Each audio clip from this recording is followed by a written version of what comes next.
থেকে আপনি এত ভালো কাজ করলে পালাইলেন কেন?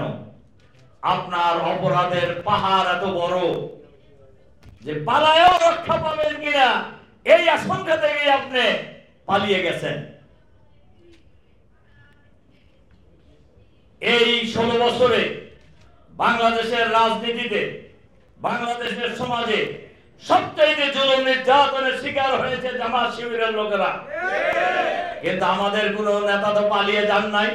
Double million offer, Walton fridge কিনে পেতে পারেন 20 লক্ষ টাকা, রয়েছে কোটি কোটি টাকার নিশ্চিত উপহার। নিজের হিসাব চাইলে যেতে পারতেন না, অন্যরা যেতে চাইলে পারতেন না। এমনকি আমাদের নেতা মীর কাসেম আলী ছিলেন আমেরিকায়, উনি ফিরে আসছেন, উনি গেছিলেন কাজে। এর মধ্যে আমাদের নেতারা যখন গ্রেফতার হয়ে যান, সবাই ওনাকে নিষেধ করেছেন যে আপনি দেশে যায়েন না। উনি কারো নিষেধাজ্ঞা মানেন নাই। উনি এয়ারপোর্টে নেমে আমাকে ফোন করেছেন যে রফিক চলে আসলাম। তা বললাম যে আপনি চলে আসলেন, আসার পরে বলতেছেন কেন? এটা আগে বলতেন। কয় না, তোমাদের বলি নাই যে তোমরা নিষেধ করবা। নিজামী ভাইরা জেলে থাকবে আর আমি আমেরিকায় থাকবে না, হইতে পারে না। তারা তো কেউ পালায় নাই, আপনি পালাইলেন কেন? গোষ্ঠী শুদ্ধ পালাইতে যায় পথে ঘাটে মারি উঠেছে বলেন। অনেকে মারি খেয়েছেন না? মারি খেয়েছেন। আপনি এত অপরাধ করেছেন, এই অপরাধের কারণে আপনি পালিয়ে যেতে বাধ্য হয়েছেন। অনেক প্রসঙ্গ করবে এসে গেছে, এখন মাঝে মধ্যে ঘোষণায় ঠুস করে ঢুকে করবেন, আবার আসবেন, আবার কান্দে নাকি বক্তৃতার সময়। নানান খবরই পত্র পত্রিকায় বিশেষ করে সোশ্যাল মিডিয়ায় আসছে।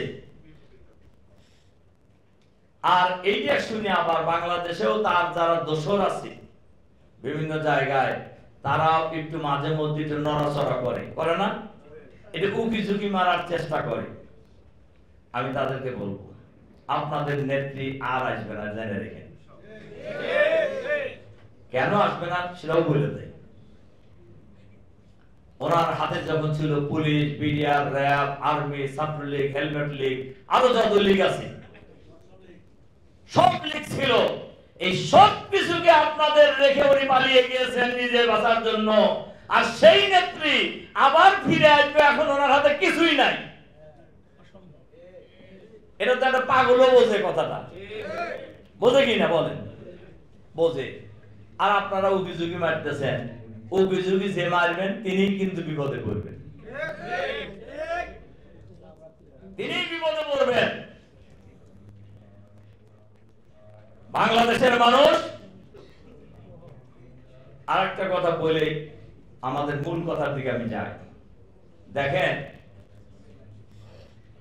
কোরআন শরীফের একটা আয়াত আছে, ওয়াকাযালিকা জাআলনা ফি কুল্লি ক্বরিয়াতিন আকাবিরা মুজরিমিহা লিয়ামকুরু ফিহা ওয়া মা ইয়ামকুরুনা ইল্লা বিআনফুসিহিম ওয়া মা ইয়াশউরুন। সূরা আনআমের 23 নম্বর আয়াত। আল্লাহ তাআলা বলেন, আমি প্রত্যেক যুগেই ক্ষমতাবানদেরকে দুর্বৃত্তে পরিণত হতে দেই। তারা ষড়যন্ত্রের জাল আটে, এক পর্যায়ে সেই ষড়যন্ত্রের জালে নিজেরা জড়িয়ে যায়, বুঝতে পারে না।